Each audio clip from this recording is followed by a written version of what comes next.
So, just recently, Disney debuted the latest entry in the long-running Alien franchise, that being the television show Alien Earth. Despite some initial worries about how Alien would adapt to a TV series, the show has actually been highly praised so far, and a lot of people are really happy with it. The fact it's a TV show allows it to explore different areas of the Alien franchise that previously hadn't really been tapped into. Overall, it seems like a lot of people are pretty happy with Alien Earth, and are excited to catch new episodes on FX and Hulu. But unfortunately, a certain notorious group of reviewers on YouTube and other platforms have made their opinions on this show very clear, and they're not really a fan of it. In particular, this group of reviewers saw that the show stars a female protagonist and immediately called it woke propaganda, and they attempted to write off the show as something that was going to be a woke disaster, which is funny because the first Alien movie literally stars a female protagonist. I swear, sometimes it feels like these guys haven't actually watched the media they're trying to discuss at all. I'm talking about none other than anti-woke sci-fi critics who really do not like Alien Earth apparently, and a lot of other sci-fi media that has come out as well recently. Anti-woke sci-fi critics are a pretty notorious subset of critics that tend to look at sci-fi media pretty superficially and get mad if they see a woman or person of color in it. Rather than looking at the things you should look at when criticizing sci-fi media such as storytelling, pacing, characters, and things like that, they'd rather get mad if they see a black female program in the next Tron film, although it's funny because the last Tron film also had black female programs in it. It's almost like they don't actually watch the media that they're criticizing half the time. Or they'll get mad and call Dune woke for having too many women in it, which is funny because Dune has always had women in it. Feels like they don't read the material they're criticizing oftentimes as well. It's also ironic when you consider the fact that the science fiction genre itself was actually created by a woman, Mary Shelley, who wrote Frankenstein, which is considered to be the first ever piece of science fiction media. Wow, go figure. So today, I want to talk about anti-woke sci-fi criticism, talk about why it's not real criticism, and talk about what real criticism of sci-fi should look like overall. To start, let's look at one piece of sci-fi media that came out relatively recently and proved pretty popular, that being the Fantastic Four: The First Steps. This is the first Fantastic Four movie to be made after Disney bought Fox and got the rights to the Fantastic Four characters, thus putting them in the MCU. As far as general critical reception to this movie goes, it's generally been pretty positive, with a lot of people praising its aesthetic and also a lot of its lead characters and performances. But unfortunately, there was one notable critic who really did not like Fantastic Four: First Steps and called it woke propaganda, since apparently he thought Sue Storm was the main character in this movie for some reason. Specifically, he thought that Sue Storm was being positioned as the leader of the team in this film, and that made it quote-unquote woke propaganda. But the thing is, if you've actually seen the film, you know this really isn't true at all. However, our favorite emo boy Ranting for Vengeance really did not like Fantastic Four and seemed to think it was woke propaganda, so let's see what he had to say.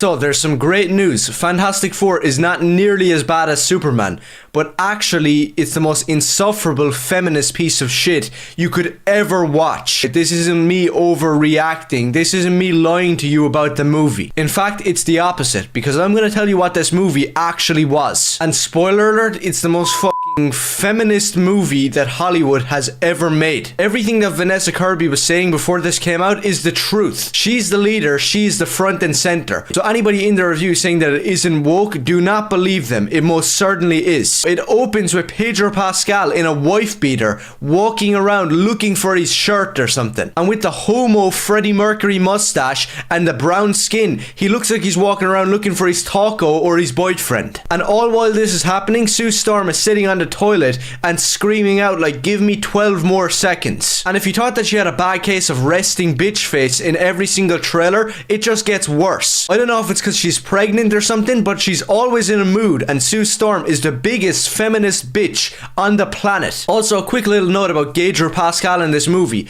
I don't know what the hell is going on with the continuity, but the guy is changing every single scene. One scene, he looks like he's a 300-pound Mexican gardener who needs to get sent back over the border by ICE.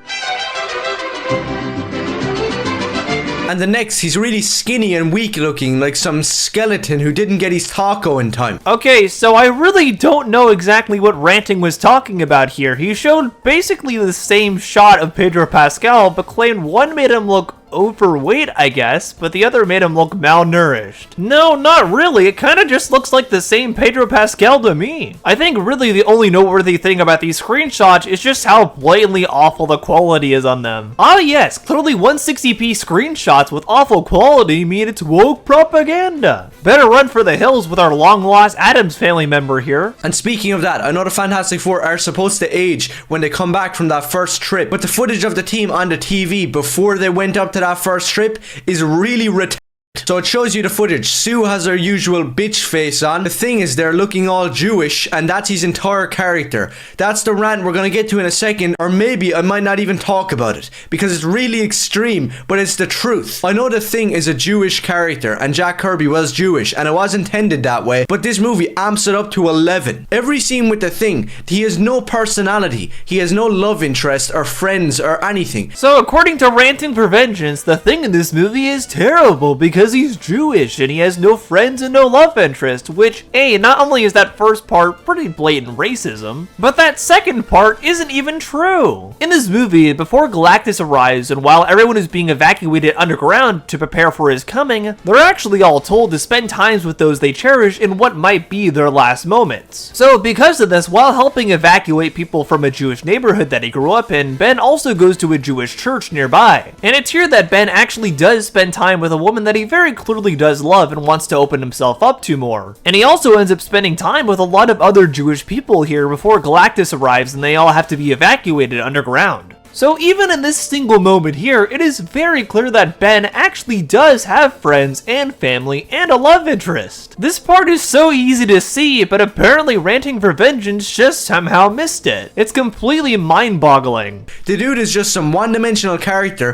whose entire personality trait is, hey look, I'm Jewish. Walking around a New York neighborhood and oh wait, look in the background, there's synagogues and Stars of David everywhere. Ah yes, clearly Ben's only trait in this movie is him being Jewish. He's not at all a great friend to Johnny, and he's clearly not at all a long-time childhood friend of both Sue and Reed, and clearly he's not a valuable and active member of the Fantastic Four who helps them a lot in this movie and is a devout protector of his friends. No way, he's only Jewish. Get real, the jokes with Ranting for Vengeance really just write themselves. Johnny shows up in this footage looking really gay with his lipstick and his bleached blonde hair. Flaming gay Johnny Storm is the highlight of this movie, and I mean that in every way. The guy is nearly the only guy that you can root for, and then at the same time he's pulling the most spasticated, handicapped, retard faces in every single scene. No, that's not an over-exaggeration, it's not a joke. This is the first scene of the movie where they're all sitting down to have family dinner. The Thing tastes some sauce or food he's making like a normal person. Johnny then walks into the room, tries to taste it,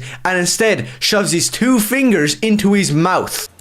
Nice. And with the face that he pulls here, God knows what else this guy is putting in his mouth. More on him in a second, but the important part that I was trying to get to is that Pedro Pascal still looks like a 90-year-old taco vendor in this footage. And in other shots, he's wearing eyeliner or something and looking extremely gay. And there's many scenes that are like that throughout the entire movie, where Flaming Johnny Storm and Pedro Pascal start hugging each other and grabbing each other by the necks and looking deeply into each other's eyes. I'm just gonna put some screenshots up on the screen right now and just some clips so you can see what I'm talking about. I take back every single bad thing I've been saying about you. You are gonna be the best dad. Just kidding. You are out of your depth. So that was like one very quick hug there, and then Johnny making a very snarky remark. Yeah, clearly that shows that he and Reed are gay for each other in this movie. That's clearly what's going on here. Johnny Storm is so autistic in this movie, it's unbelievable. I heard some reviewers saying that I don't know why Joseph Quinn came out and said that he wasn't a womanizer,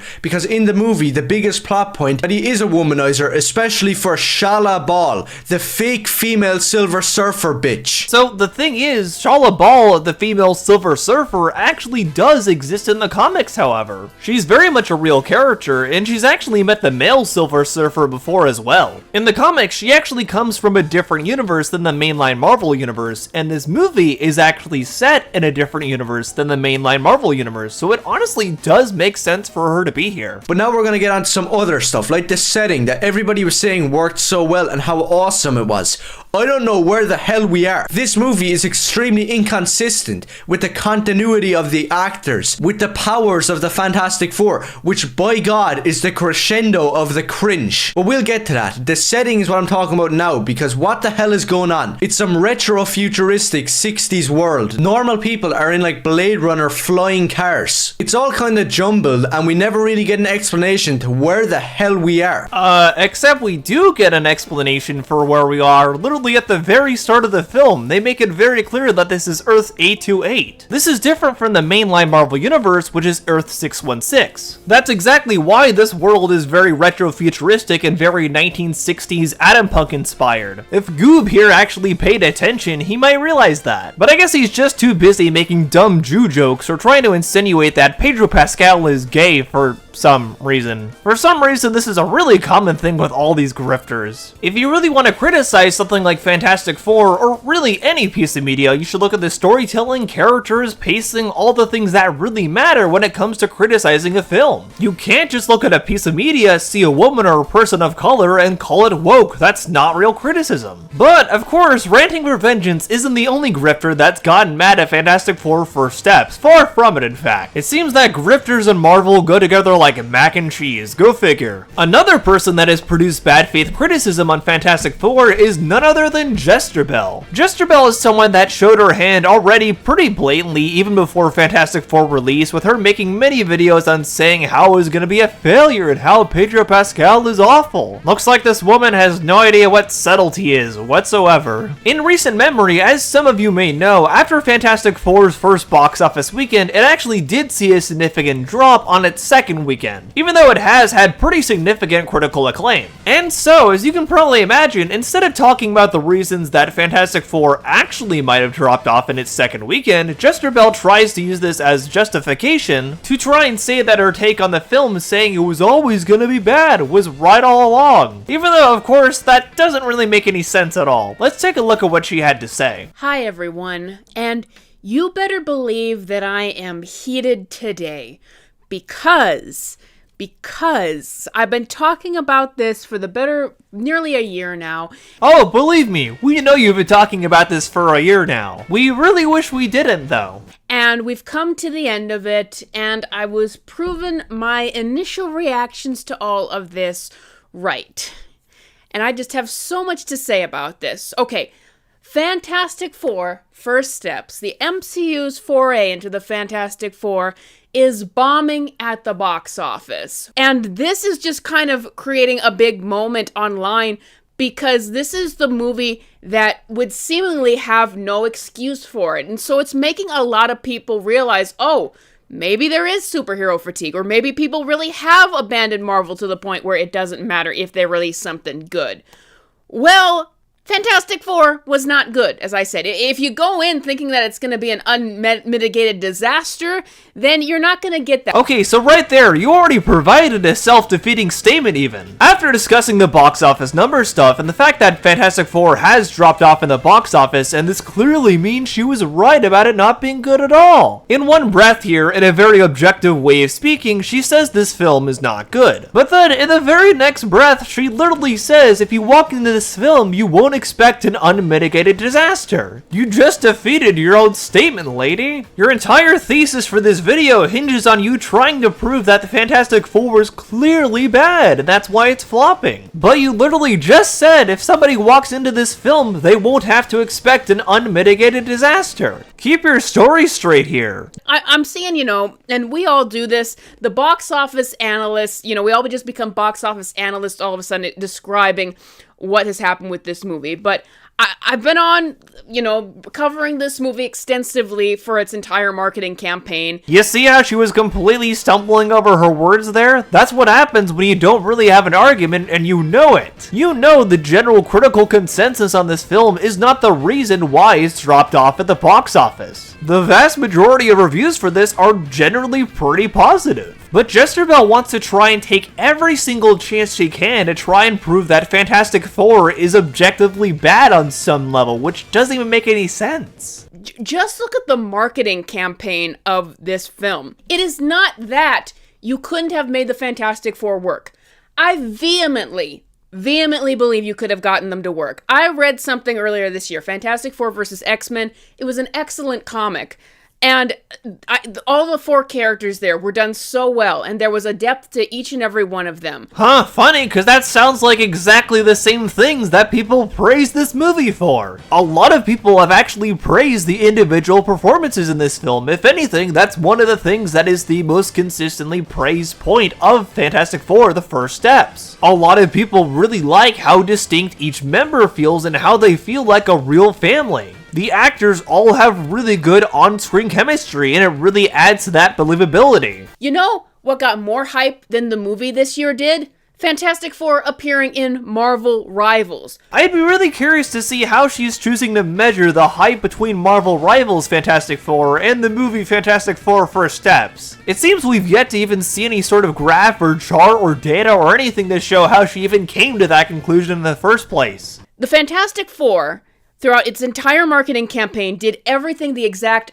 opposite of that. It cast actors who were mid, who are not fitting for their roles, who were not exciting to people in these roles. They didn't even do a screen test or a chemistry test for them. Oh yes, clearly Jesterbell was over there at Disney and Marvel Studios and saw that Disney did not do a chemistry test at all for Fantastic Four: First Steps. Clearly she's got all the insider info for us, folks. Why don't you give us some of those juicy Avengers Doomsday leaks while you're at it there, Jess? Pedro Pascal was completely miscast as Reed Richards. And guys, do you know what this box office means?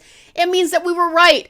Pedro Pascal is not a draw at the box office. He never was. People have totally rejected him. He was completely miscast as Reed Richards. I find it funny that she singles out one single actor as the reason that she thinks that this film is currently dropping at the box office. But it's even funnier when you know the fact that actually a lot of people do thirst for Pedro Pascal, believe it or not, whether Jesterbell would want to admit that or not. But also, his portrayal as Reed Richards is still, again, one of the most praised things about this movie. If you look up reviews from much more legitimate reviewers like Jeremy Johns or others on YouTube, one thing they constantly bring up is that they like Pedro Pascal as Reed Richards. Pedro Pascal's fame will be studied one day. Pedro Pascal's mustache is kind of his brand. Would he look more like Reed Richards if he shaved his mustache? Yes. Would he look more like Joel from The Last of Us if he could grow a beard? Yes. Was he a solid Reed Richards in this movie? Yes. The guy can act his ass off and he brings it. Also his chemistry with Vanessa Kirby. I thought they were great as a couple. Pedro Pascal is excellent as Reed Richards. He's really good in the movie. And then there's Reed. This one was going to be tough for a lot of people because a lot of people, myself included, are tired of seeing Pedro Pascal in everything. But man can act. He's good in the role. And although I like Pedro Pascal, I was kind of like, oh, that would not have been my first choice for that role, but all right, I guess I'll see how he does. Absolutely nails it. I think anybody who was a doubter or an extreme hater of Pedro Pascal being Reed Richards, you're gonna have your mouth silenced. I don't see how after watching this movie, you still come out going, I don't buy him as Reed Richards. Like, if you're still thinking that after the movie, you just had your mind set and you were never gonna give him a chance. Is Pedro Pascal in a lot of media now? Absolutely, but he is a very talented actor, and there's a reason he does get cast in a lot of things. This man can act. And that's the whole thing with trying to market Pedro Pascal in this movie, is they keep saying that, no, he's the masculinity that you want. He's the heartthrob that women want.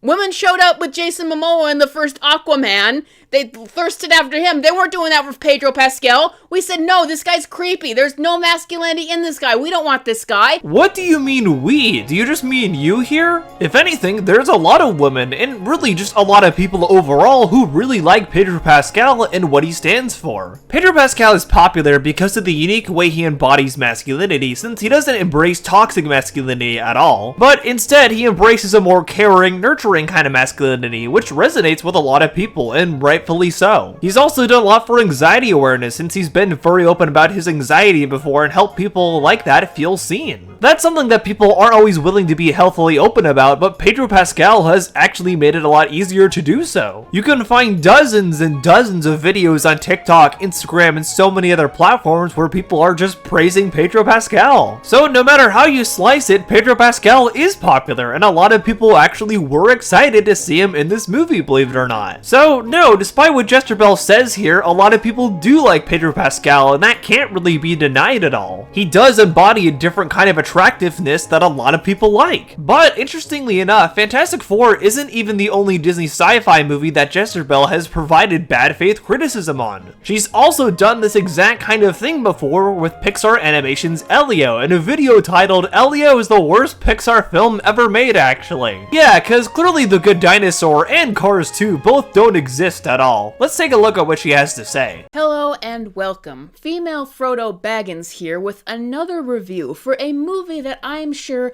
most of you have not seen and will never see, given how it is projected to bomb at the box office over the weekend and, no less, become one of the biggest Pixar bombs in history because of the sheer amount of money that was spent on it.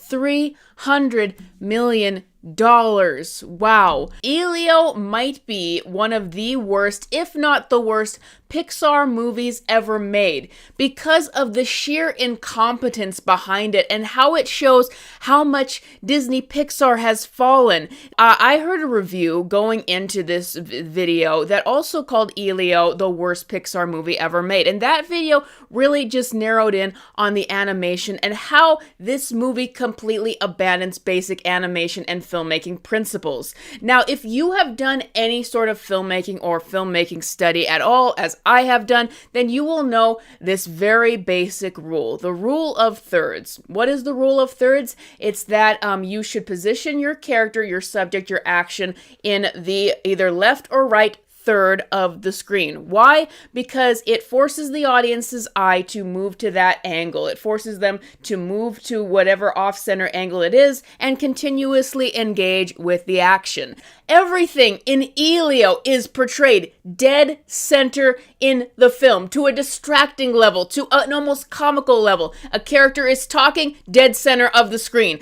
Switch to the other character talking, dead center of the screen. A character is doing something, dead center of the screen. You have to look over and see what's happening on a screen, dead center of the screen. Okay, so first of all, I do find it funny that she tries to bring up the rule of thirds of all things as something that clearly caused Elio to flop. When in actuality, interestingly enough, the main shot she talks about where Elio and the other characters are supposedly always filmed in the center are only in the trailer. And the reason for these center-based shots being taken from the movie and used in this trailer is because, like a lot of other movie studios, Disney recognizes the importance of having these shots so they can use them on TikTok, Instagram, and other platforms like that when promoting this trailer and short-form content. In actuality, Elio, just like a lot of Pixar movies really, does use a lot of different types of camera shots, with characters either being in the left, center, or right. Funny enough, the movie she showed screenshots of before, Ratatouille, also does this. There are plenty of shots where characters are in the center of the film in that as well. But there's also plenty of shots where they're on the far right of the camera or the far left. So really, it doesn't really make any sense that she brings this up as something that makes the film bad whatsoever, because plenty of Pixar films do this. The vast majority of them do, in fact. Elio doing the exact same kind of camera thing that most other Pixar movies do does not make it the worst Pixar movie ever made. That just doesn't make any sense. I gotta say, I just hate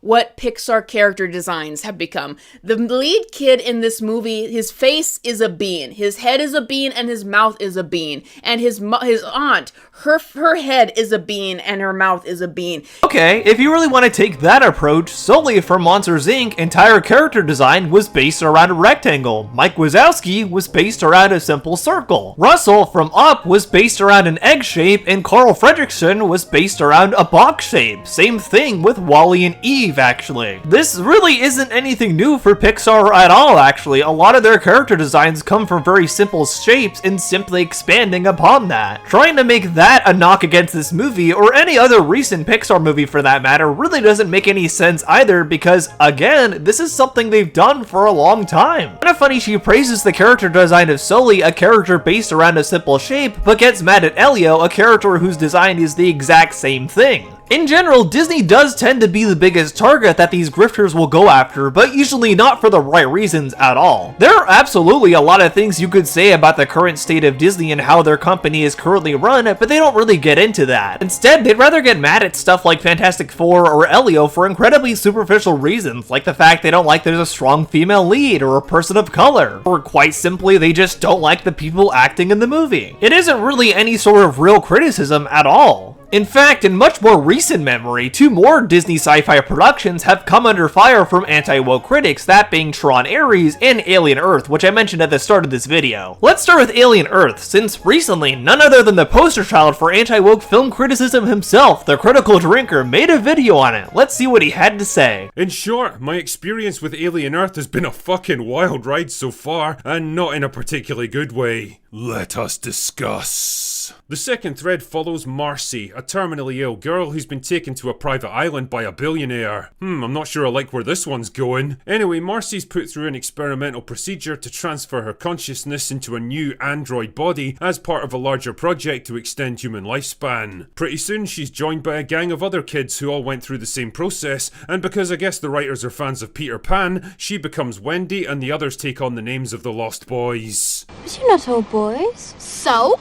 But I guess it doesn't really matter.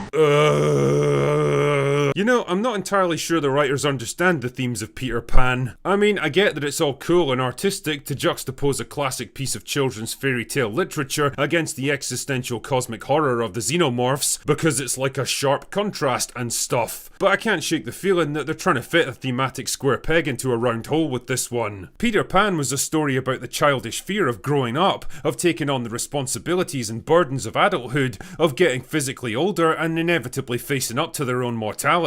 This is a story about children literally placed into adult bodies that will never age, forced to grow up quickly and adapt to their new situation. If anything, they're eager to become the adults on the inside that they look like on the outside. It's the exact opposite of Peter Pan. Huh, gee, it's almost like that's exactly the idea here. This entire plot thread is supposed to be like an inverse Peter Pan. Like Drinker himself said here, in the show there are both a lot of visual and verbal homages to Peter Pan. There's the scene where Wendy is having her conscious transferred into a synthetic body and the Peter Pan Disney movie is actually playing above her. And also, as was stated, her name being Wendy is an homage to Peter Pan itself, and all her friends are named after the Lost Boys. But the reason they're all called that here isn't because the show is directly trying to copy the themes of Peter Pan, they're creating an inverse version of that. Peter Pan is about kids who stay eternally young and don't want to have to grow up or face life's responsibilities. Alien Earth is about kids who get transported into adult bodies and basically want to speedrun adulthood and take on life's responsibilities even quicker than most. The point here is that they have the opposite theming, but apparently Drinker just can't seem to understand that. The reason why all the Peter Pan stuff is in Alien Earth is to act as a subversion. I feel like this is so obvious, but Drinker just can't seem to get it. But as stated before, the other piece of Disney sci-fi that is currently coming out in the very near future that a lot of the grifters don't like either is none other than Tron Ares. Tron Ares is the third film in the Tron franchise, which began back in 1982, and the sequel eventually came out in 2010. Finally, 15 years later, we're getting a new film. And while people were initially skeptical when the new Tron film was announced, since the premise was about programs coming into the real world, as opposed to a user getting transported into the digital world like the other 2 Tron films have always been about, it seems like the last 2 trailers that Disney has put out for Tron Ares, with the latest one coming out last month, have actually started to sway people more in this movie's favor. However, there is a black female program that is featured in this trailer named Athena, who is going to be a big part of this movie and on Ares' side. And of course, the anti-woke grifters reacted as predictably as you can probably imagine to this. One such channel that talked about the second trailer in particular was the Dave Cullen Show. Let's see what he had to say. My next concern is Disney.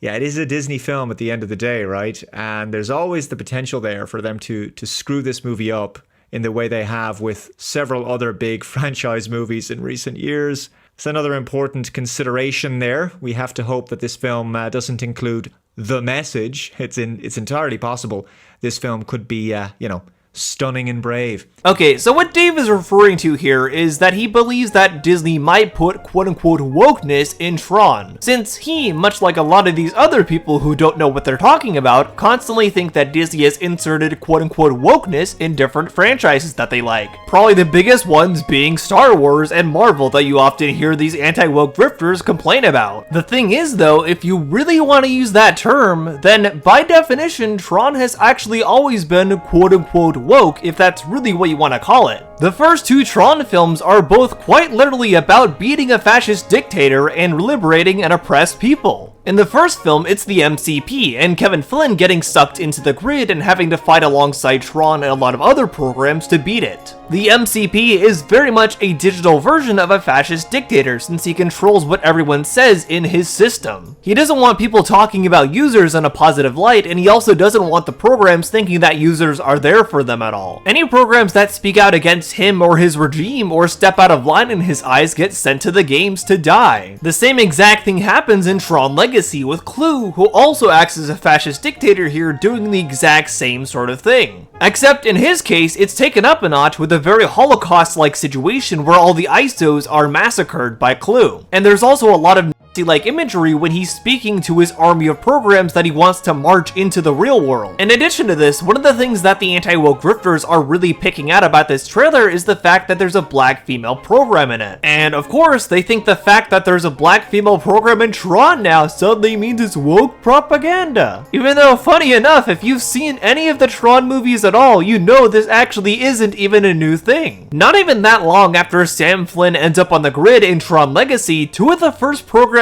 he ends up meeting there actually are black female programs. They're two of the sirens that give him his identity disc and help him suit up for the games. So no matter how these guys try to slice it, if that's really the term they want to use, then yeah, Tron has always been quote-unquote woke, if that's really what they want to call it. A lot of the themes present in media that they deem quote-unquote woke are totally there in Tron 1 and 2 as well. These are the same things they'll get mad at for things like Steins Gate or Halo even, which are on the woke detector game list, which, yes, believe it or not, that is a real thing, unfortunately. I have talked about this in a previous video, but the anti-woke grifters have made an entire list of games that they think are woke on Steam in order to try and get people not to play them. If you'd like to see a follow-up video to that one, by the way, at some point with me debunking more anti-woke game criticism, let me know in the comments below. And yep, two notable sci-fi games are on that list, including Halo Infinite and all the Steins Gate games. But this is kinda even funnier when you consider the fact that two other sci-fi games on the list, Half-Life Alyx and Alien Isolation, which feature prominent woman protagonists, for some reason aren't included in the woke category despite having the exact kinds of things these guys always consider quote-unquote woke. The hypocrisy is really showing here. And funny enough, there's been a very similar situation going on for a long time when it comes to how the anti-woke grifters react to anything Star Wars related. Before the film came out, there was unending praise for this fat Asian bitch, because apparently being the first fat Asian bitch in a Star Wars movie means you're automatically a good actress and have a pivotal role. We are then cursed to meet a new character for the series, Shrek. Listen, we all have experiences with, unfortunately, SA. We know it's fucking real. I don't want to see it in my Star Wars. Channels like Star Wars Theory probably most prominently, but really, the majority of anti-woke grifters overall will often get mad at Disney Star Wars, calling it quote-unquote woke and saying it ruins the series. They'll claim things like they don't want to see SA in their Star Wars series, or they don't want to see politics in their Star Wars movies. When in actuality, the reason Star Wars even exists to begin with is because George Lucas was trying to think of a way to create an allegory on the Vietnam War and get his take on that out there. This is something that he's very openly admitted before too, so I find it really funny that Star Wars Theory apparently didn't see that. The good guys are the rebels. They're using asymmetric warfare against a highly organized empire. I think we call those guys terrorists today. We call them Mujahideen, we call them Al-Qaeda. When I did it, they were Viet Cong. Exactly. So were you thinking of that at the time? Yes. Whether Star Wars Theory wants to admit it or not, Star Wars has always been about politics, so it makes sense that Andor, a show geared at adults, would dig even deeper into this. In general, a lot of these anti-woke grifters will take the stance of not wanting to see politics in their media, which is funny because technically, by definition, all art is political. Art comes from an artist's viewpoint of the world around them, so technically, by that definition, art is political. But generally, most of these anti-woke grifters viewers just can't really seem to see that. Another one that seems to completely miss this is none other than Snarky Jay. Everyone's favorite anti-woke pick-me girl made a video called "Self-inserts are killing your favorite characters," where she attempted to say that people don't like a lot of protagonists in Hollywood now because they're all self-inserts. Oh boy, let's take a look at what she had to say. A large percentage of self-inserts are bad because they're done lazily, egotistically, and way too often at the expense of the greater story being told. And I mean, audiences aren't stupid, right? 90% of the time where we're listening to a self-insert on behalf of a writer, we pretty much are savvy enough to realize, yeah, this is definitely a self-insert and not necessarily a character that should be here. Like I said, not every self-insert is bad, but most self-inserts, at least in the modern era, are done for a number of different reasons. I have a message I need to say, I have an agenda I need to drive, I need people to know more about me. And when you think about the reasons why we make content, to educate, to entertain, or to inform, I have something I need to get off my chest does not necessarily fit in with any of those, and therefore doesn't justify a good piece of content. Okay, already this doesn't really make much sense because, believe it or not, there actually are a lot of self-insert characters in media that are received pretty well. Funny enough, the character Abed from the show Community, who is often the most liked character on that show and generally an icon for autistic people, was actually a self-insert from the showrunner Dan Harmon, and funny enough, it's because of creating the character of Abed he actually figured out he was autistic as well. Rick Sanchez from his other show Rick and Morty is also a self-insert character of Dan Harmon. The cartoon creator Jorge Gutierrez ended up drawing upon his own childhood experiences to create the show El Tigre for Nickelodeon, and the main character in that show, Manny Rivera, is actually a self-insert of himself. J.R.R. Tolkien, author of Lord of the Rings, drew upon his own experiences being in World War II to write those books and create a realistic depiction of what a war really is. And he also inserted, whether intentionally or not, parts of his own personality in each of the Hobbits, and also had his own self-insert character in the character of Beren. And there's plenty more examples of characters that are, by definition, positively receive self-inserts. And it might not seem like self-inserts are as big a problem as they are, but they're actually pretty prevalent across a number of different media going on right now. And I've been thinking about this for so long that I really had to buckle down and make this video because, to be honest, as somebody who has written a lot of self-insert fan fiction, yes, I was one of those people on Tumblr, why do you think I'm like this now? I eventually grew out of it and realized that if I was going to write a piece of content, a story, or what have you, it didn't necessarily have to represent me entirely. Unfortunately, a lot of people managed to get to Hollywood and did not figure that out. Oh sure, why don't you tell that to George Lucas and Dan Harmon then? I'm sure they'll totally agree with you. It seems that Farty Spray here just can't seem to understand that a lot of stories have the author's personal traits imbued within them just naturally. She-Hulk. The writers of this show openly admitted that Jennifer Walters, otherwise known as She-Hulk, was pretty much based entirely on themselves. And while that would have worked had these people had some fun, interesting messages like what She-Hulk once had within her own comic series, it might have worked. But being that they were a bunch of 30-somethings looking to complain about their love lives, it made for a show almost as frustrating as my actual love life. Gee, I wonder why your love life is frustrating. You sure seem like a very easy person to get along with. Moving on to another equally beloved self-insert, let's move on to Mindy Kaling's Velma. Okay, so right off the bat, she intentionally picks Velma and She-Hulk as things that she thinks prove her thesis of all self-inserts being bad. When the thing is, like I stated before, there are plenty of other self-insert characters that are good. Even outside of the ones I already mentioned, there's characters like Stan and Kyle from South Park who are literally meant to be self-inserts of Matt and Trey. Or characters like Ed, and Eddie, or Rigby from Regular Show, who is meant to be a self-insert of JG Quintel. In the grand scheme of things, self-insert characters aren't a bad thing at all. It just depends on how well they're written and how well they're written to interact with the other characters around them. That's exactly where She-Hulk and Velma both fail. But they don't fail simply because they're self-insert characters. That just doesn't make any sense. James Gunn, whom I'm honestly still questioning why they gave him the keys to the kingdom with such abhorrent tweets about all kinds of things that I'm not even going to repeat. You can look at those for yourself. He, while in the midst of writing this movie, adopts this misbehaving, formerly abused dog. I think it's great. Adopt, don't shop. He adopts this dog, and the dog is biting his ankles while he's trying to write this movie, to the point that he has to sit on his counter to avoid being attacked by this dog. And so he decides that this is what he's gonna base Superman's dog on. This is what Krypto the super dog is based on. And everybody's coming at me, oh yeah, but the dog isn't his, that's why it doesn't behave. That's actually Kara, Supergirl's dog. That's his cousin's dog. That's why he doesn't listen to him. I don't give a shit.